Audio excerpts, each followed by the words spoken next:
money off the backs of these kinds of deals. Well, insider trading. Insider trading. Doesn't that come closer to racketeering? Or It is. It is. It should be illegal.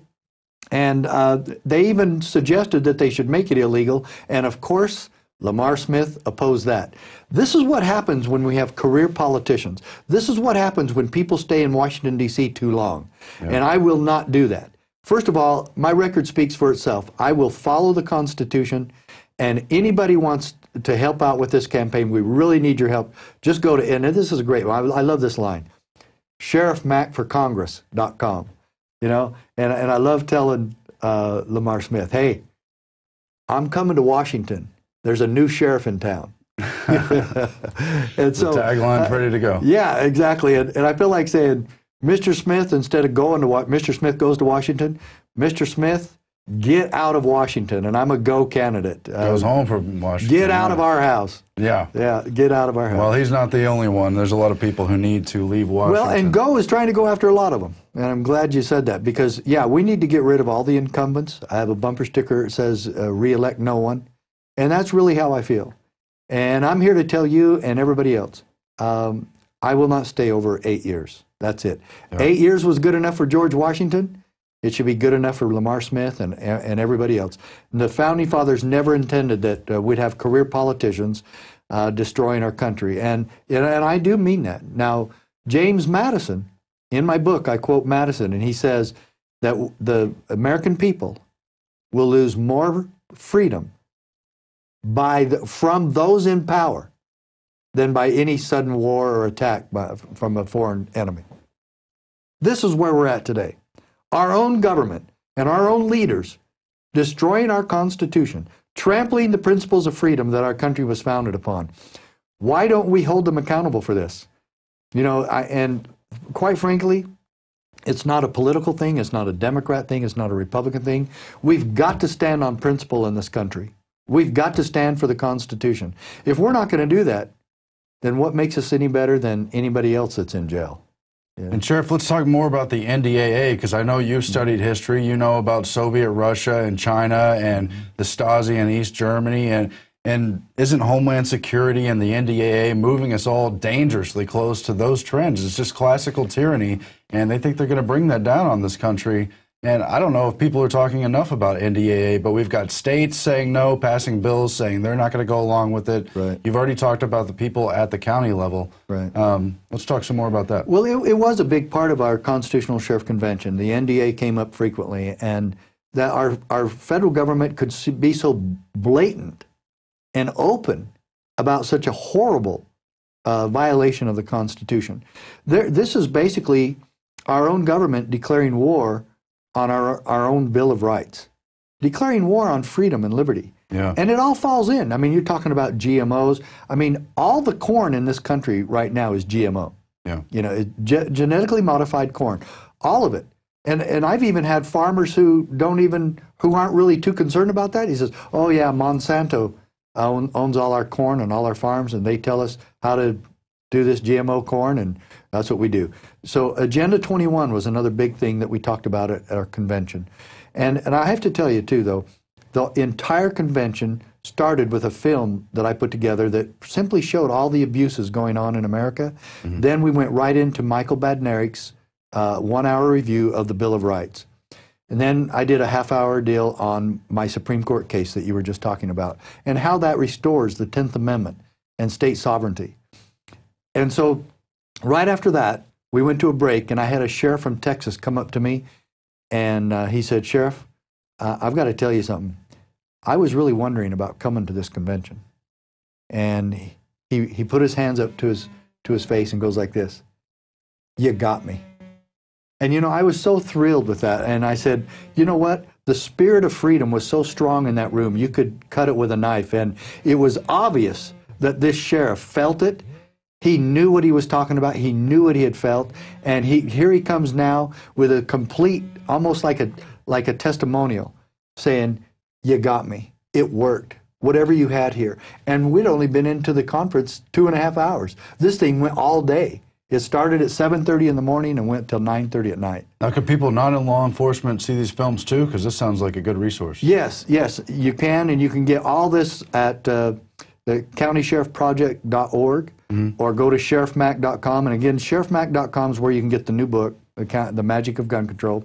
But really, and anybody who would like to help with the campaign, if you want to see me get this, what would you call him, a rhino Republican or unconstitutional congressman out of office, the guy who helped get the NDAA in, and Mr. Lamar Sopa Smith, that's what we call him now, Lamar Sopa Smith, who wants the federal government to regulate the internet.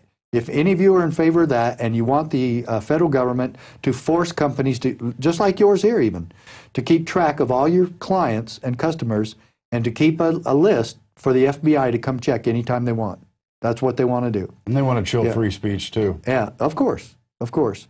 And so if you want to stop all that, help me out at sheriffmacforcongress.com. sheriffmacforcongress.com. And we'll take back America again. I still believe, more than anything, as I've said here on this program before, that the best way to take America back is county by county, state by state, sheriff by sheriff, county commissioners working together with sheriffs to defend the United States Constitution and my personal and your personal God-given rights. But this is all about the 10th Amendment. Governments always go out of control, and it's always because of centralized power. Right. That's why the founders wanted as many checks and balances at every level as they could, and that's what you're doing here. You started with 90 sheriffs out of, what, 3,000? Correct. Isn't that close to 3%? Isn't that what we had in the Revolutionary War? Yeah. So I'd say that's a good start. But I'll tell you, this is going to expand, and a lot the sheriffs who were there, as you can see the quotes from the sheriffs in Denver and Colorado, they really liked it. And of course, you know, there's a sheriff saying, I don't want violence against other law enforcement offices. Well, we don't either. Obviously. But you know, do you want to guarantee that not happening? Do you want to guarantee, anybody here listening to the program, anybody at INFOWARS.com, do you want to guarantee that that won't happen? Then get your sheriff involved in the process, and I'll guarantee that we'll keep this peaceful. Right. Okay? That'll make it happen. And we had 90 sheriffs who are witnesses now that we are not asking for violence. We are trying to find a way to prevent it. And in fact, you want to go through history? Rosa Parks was arrested by people who had badges on. Rosa Parks should have been taken home by those two officers, not to jail. Right. Oh, you mean don't enforce the law? That's exactly what I mean.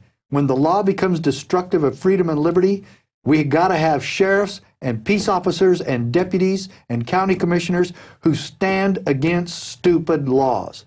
That's what I'm about. And now tell me which one is more correct.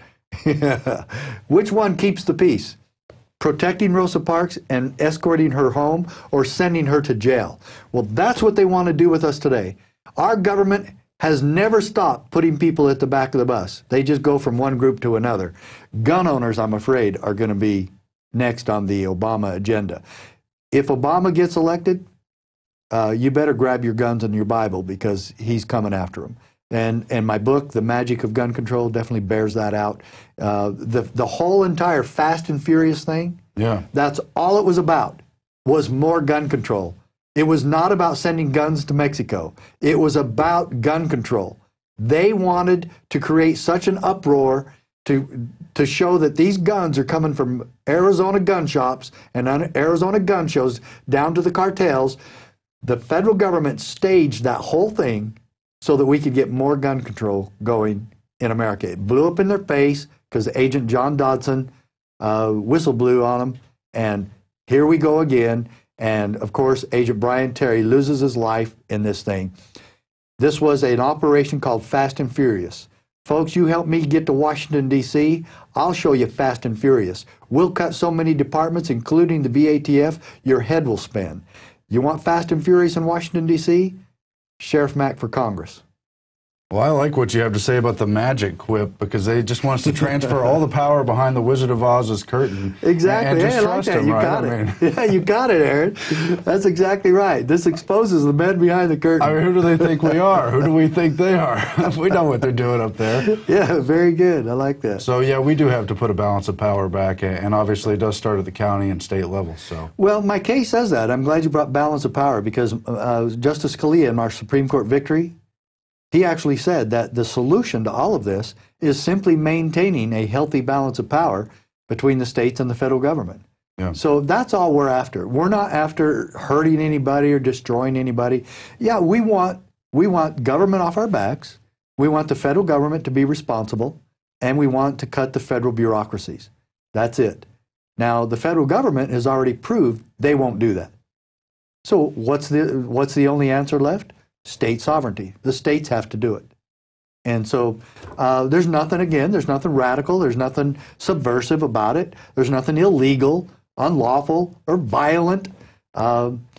This is an effective means exercising a peaceful solution to a horrible problem that the federal government has caused once again. There's a big shocker. Unlawful. These people run with a gang of criminals who've said they want to do an end run around the Constitution. That's not unlawful? Well, yeah, and Nancy Pelosi has said it, and many other congressmen have said, and including Lamar Smith, said, oh, the Constitution's just up for personal interpretation, or it's a guidelines, but there's nothing express in it, and it's a living document, and basically Congress can still do whatever it wants. Nothing expressed with enumerated powers and guaranteed explicit rights, and and even Scalia says that word in my decision. He said that the 10th Amendment and the enumeration of powers, the discrete and enumerated powers granted to the federal government, are rendered express by the 10th Amendment. So it is expressly forbidden that the federal government go outside Article 1, Section 8. That's what they ought to call our movement, Article 1, Section 8.